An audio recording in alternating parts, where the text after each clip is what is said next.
can't help thinking it's going to get a bit of a mention in the team talk in the build-up to it. I wonder if he'll pick Phil Jones for sentimental reasons, just so he can run around and scythe into a few Sunderland players out of revenge. Yeah, we need a bit of revenge. And unfortunately, Lee Cattermole's injured, because he's always a good one to kick, isn't he? Well, yeah, but you say it unfortunately, but the rest of our season is very grateful that Lee Cattermole is injured, because clearly he is that type of a player. And on a more serious note, I mean, Sunderland in deep trouble, really. 4 points off the relegation zone, not in any kind of great form at all. Haven't won in a few games. A draw with Norwich last time. That was probably a good result from them, but lost at QPR, and that was a huge result for QPR and a massive one for Sunderland too. In real trouble, I think. Yeah, I mean, they're awful. I don't watch very much non-United football, but I actually watched that Sunderland-Norwich match because it very quickly became hilarious with players sort of handballing and getting sent off and flapping about the place. But it was totally devoid of quality. They've got some decent players, but that team is completely broken. I mean, having said all this, they'll probably massively up their game and look half decent against United, but I thought they were totally woeful against Norwich. Well, they've lost to both QPR and Reading in the last few weeks, and their last victory was in the middle of January, so it's pretty dire. They're in real trouble. I mean, they lost 1-0 to Arsenal. That's how bad they are.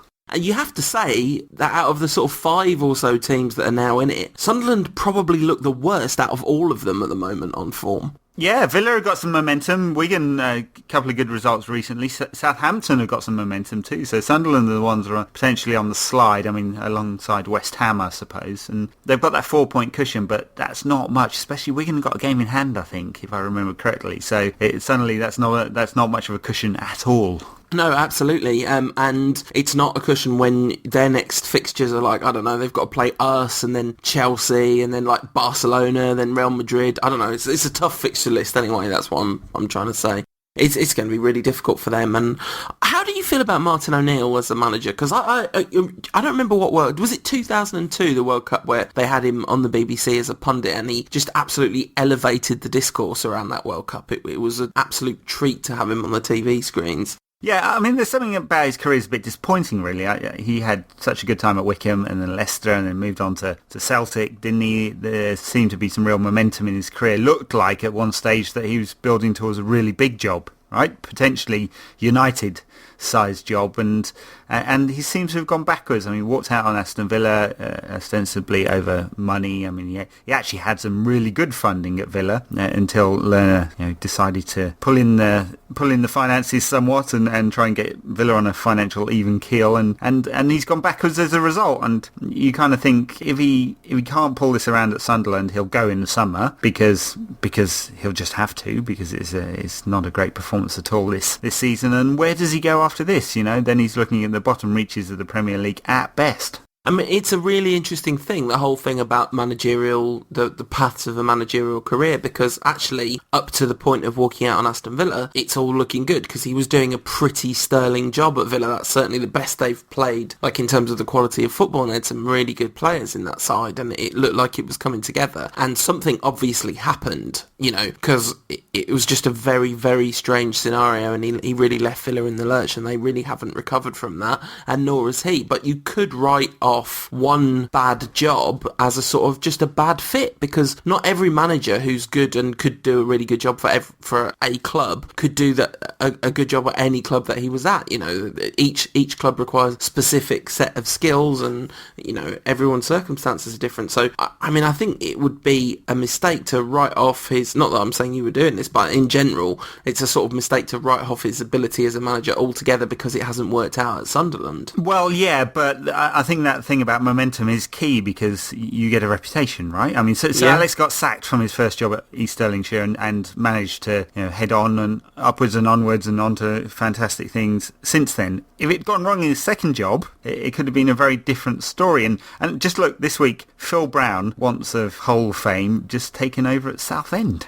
Yeah, no, absolutely. And you know, you fall off the managerial merry-go-round and it really is problematic. But you'd think that O'Neill has won, you know, he's won trophies, not just at Celtic either. You know, he won trophies with Leicester, which is not something that anyone really thought he would do. I just think that if Sunderland all does go down in flames, he'll be able to I think he'll be able to rebuild his reputation somewhere, you would imagine. Maybe not though. You're right about momentum. It is the dominant narrative around O'Neill right now is that he's doing a pretty terrible job, and who knows why that is, whether that's him or there's more to it. But yeah, Sunderland look absolutely atrocious, and I think we're going to beat them. Yeah, not a huge shout. Yeah, a little adjunct to that. Another person who looks absolutely atrocious and he's probably never going to repair his reputation, Luis Suarez, decided that he didn't like his opponent, so he was just going to punch him in the face. I haven't seen this. Could you talk me through the incident? It's a set piece and they're jostling in the box and you know, they're a bit tight and intimate as they do, and he decides to just like kind of rabbit punch the guy in the face. You know, little punch. Nice. Classy. That's after stamping on the Russian bloke a couple of weeks back for Liverpool. And that old racism bit and being an ugly bastard too. And that time when he cruelly robbed the continent of Africa of a moment of glory. And that time when he bit someone's ear off and then had it with a nice béarnaise sauce. You called it a rabbit punch just because he looks like a rabbit, didn't you? It's time for some ridiculous Twitter questions, because it's been a long time. At NRMiller0102 asks, cookies or ice cream? Can't be both. Have you not seen the whole, you know, cookie dough ice cream business that goes on? But if you had to choose one or the other, what would you choose? Never for the rest of your life, you can't have the other one. You can only have one. Would you choose biscuits or ice cream? I would have both. That's the magic. That's the magic of the chiller cabinet at Tesco's or Sainsbury's or any of your local stores. Listen, what I'm saying is, in a hypothetical universe without cookies and cream ice cream, without cookie dough ice cream, where you can only choose for the rest of your life either to eat biscuits or to eat ice cream, which would you pick? Let's do a real question, right? Rapid fire, you've got to give me one answer, no hesitation, no guessing. Okay. Ever or Raphael? Raphael. Cleverly or Anderson? Cleverly. Rooney or Van Persie? Van Persie, because of my love. Schmeichel or Van der Sar? Schmeichel. Charlton or Best? Charlton. Giggs or Dong Fang Chu? Dong Fang Chu, obviously. Hey! Knocked it out of the park. Right, more questions. Incidentally, I think I would have biscuits rather than ice cream if I could only have one or the other for the rest of my life, because you can't dunk ice cream in tea. Amplified to Rock asks, with WrestleMania 29 only 2 weeks away, which United players would make the best pro wrestlers and why? I think the De Silva twins would have an awesome gimmick where they could, you know, be a tag team and sneakily the other one will come in and, you know, they'd be like the Rockers where they'd do loads of kind of really acrobatic aerial manoeuvres because they'd be like the smaller type of wrestler, but they could, you know, trick people by pretending to be the other one, and then like they could have Pele as their wrestling ring manager. It'd be great. Yeah. Sumo, Anderson and Rooney, tag team. Harsh but fair, I think it's fair to say. Yeah, I think Robin van Persie could pull off an incredible heel turn as well.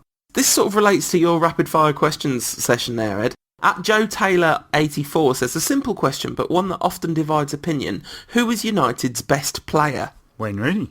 Paul Scholes. There you go. Opinion was divided. It was Paul Scholes. So you think Rooney is the best player in United's squad then? Yeah, he's the most complete player, yeah. Interesting. A very interesting position that you hold there. I think it's hard to argue. I think Van Persie's pretty incredible though, isn't he? He was until all the Van Persie-ness drained out of him about a month ago.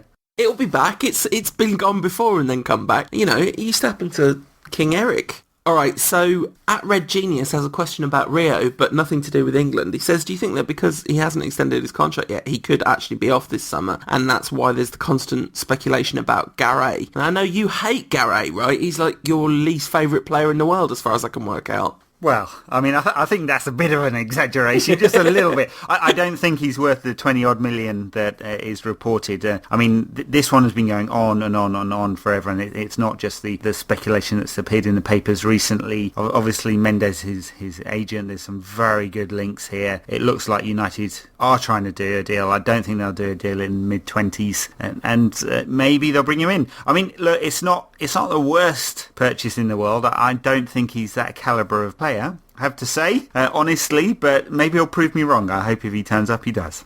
It's funny, isn't it? Because nowadays, when you say, look, it's not the worst signing ever, or you could even say, like, it's not the worst Man United signing ever because Man United have made the worst signing in history now. But it's like, it's all I can be your hero Bebe stuff, isn't it? He is the hero of all other bad signings to come, because you'd be like, well, it's not a good signing and it's definitely slightly overvalued, but at least it's not Bebe level of overvalued. Well, yeah, same agent though, and ought to bring Chelsea to the spine, or at least a bit of caution in the checkbook. At _, says, which current 5 United players would you choose in the Man United futsal team? Oh, well, I mean, it'd have to be all the technical players, obviously, It's going to have to be Van Persie and Rooney and Cleverley and Carrick and Rio. Okay, so I think I'd have Rio I'd have Johnny Evans as a defender, because he's becoming increasingly technically adept, although there was that lovely chip. It's a difficult one. Now I'm going to have Johnny Evans to be different from you. I think I would have Cleverley and Nani as my 2 central midfielders, and then you've got to have Kagawa in there, haven't you? Ah, yeah, 2 good shouts there, Nani and Kagawa. And then Welbeck up front, because it's futsal.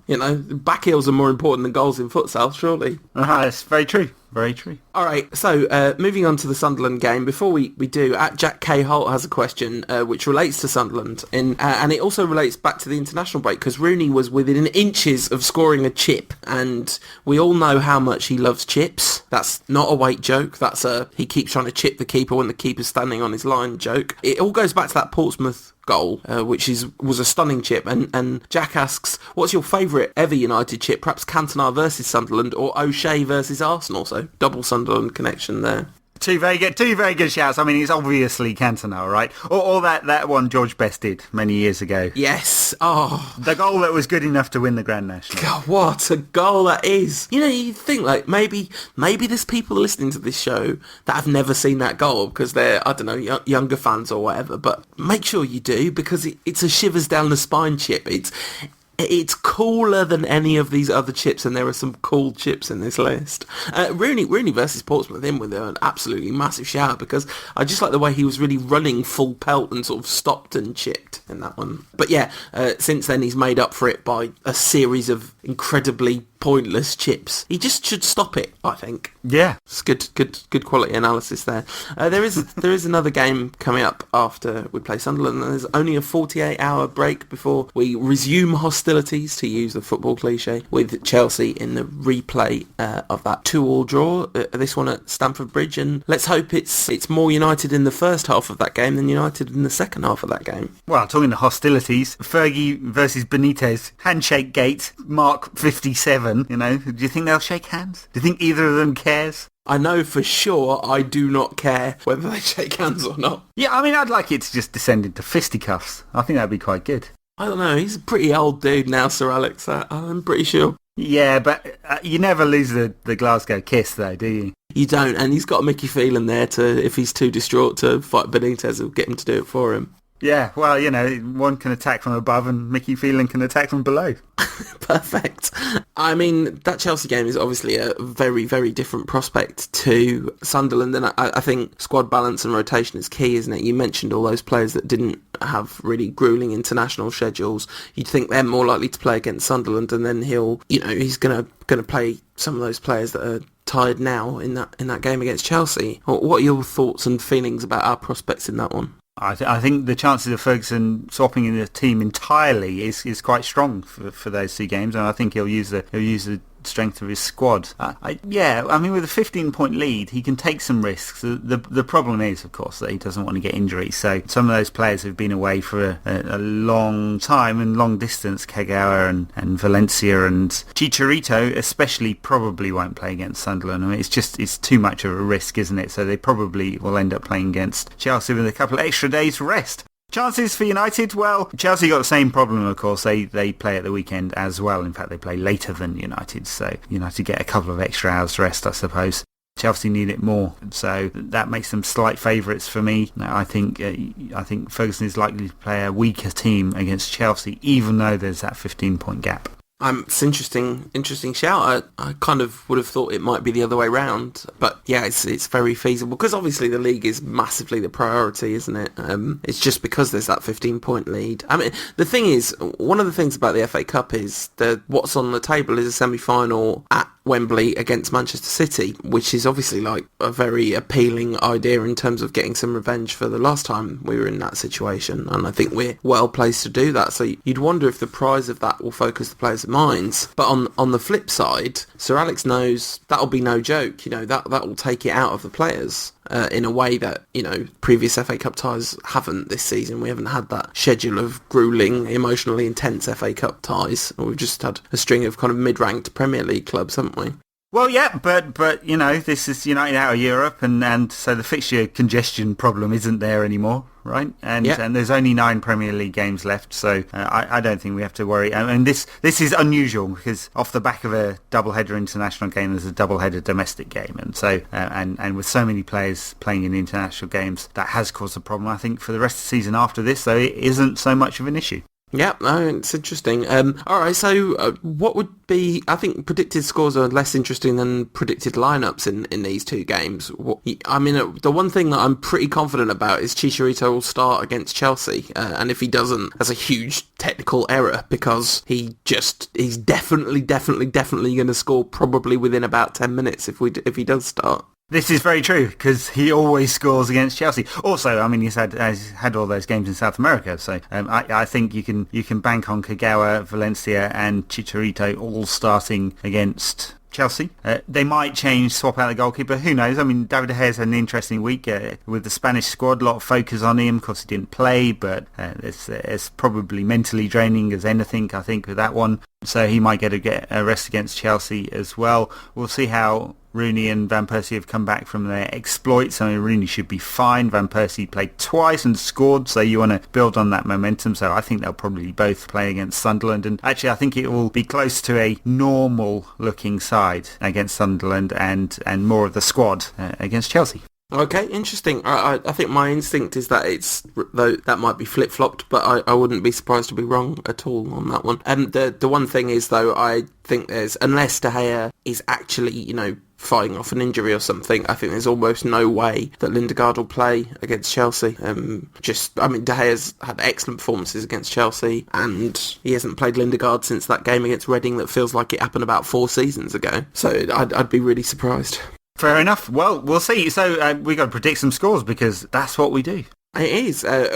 We predict scores wrongly at this point in the show. That's what we do. I think that we're going to beat Sunderland 3-0. No, 2-0. 2-0. And then we're going to beat Chelsea 2-1. Right, very good. Yeah, I think it's going to be a comfortable win at Sunderland. I think it might be even an easy win. So I'm going to go for a 3-0 win.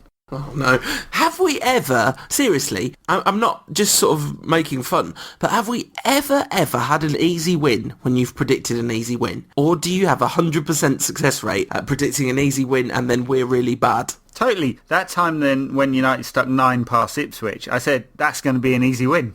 I saw Andy Cole in a bar after that game. He looked pretty pleased with himself. You'd think so. Yeah, he'll be back at Old Trafford for the United versus Real Madrid Legends game later in the summer.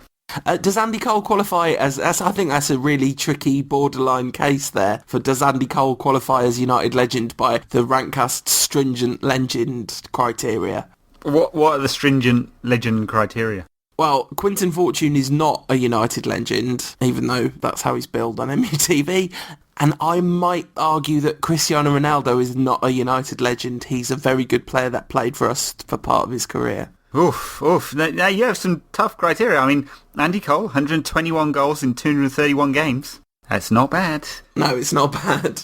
But it's not Best, Law and Charlton, Giggs, Scholes, Cantona and Bebe, is it? That's it. That is the entire list. And Duncan Edwards, and that's it. The rest of them, yeah. Giggs, Scholes, Edwards, Charlton, Best, Bebe. That's your futsal team right there.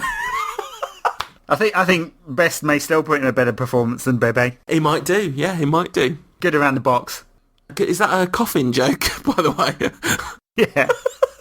It was a bit subtle for you. It took me a while to get there, but it's a good quality piece of work. There's no denying it. I guess that just about wraps it up for another one of these, and this time we'll be back next week. That's nice, isn't it? It's a little break from the Rantcast, and hopefully next week's show we'll have stuff to talk about, and we'll be back in the podcasting swing of things. Yeah, unfortunately, I'm taking a business trip to Outer Mongolia.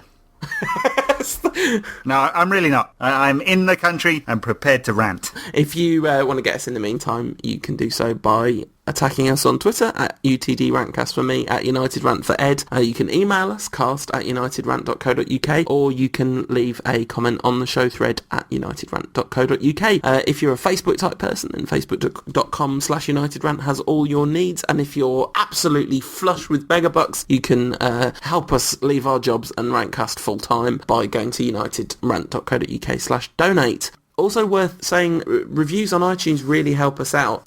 And I worked out a way that I've never done this before. Over the course of the week, I worked out a way of looking at reviews on iTunes from other countries, and I would just like to thank everyone in the US and Canada who wrote us really nice reviews. Some, might not even be listening anymore because they're from a couple of years ago, but there's some really, really nice reviews on there, and it's massively appreciated. So thank you very much to everyone that's taken the time to do that in the past. Yeah, thank you very much. Much appreciated. Makes it worthwhile. Absolutely. And talking of making it worthwhile, 2 United victories, still in the FA Cup, still 15 points clear in the league. That's what we were predicting by this time next week, isn't it? Absolutely, yeah. On the way to the double and a record-breaking Premier League title win. Honest Sir Alex, is going to happen? Maybe not.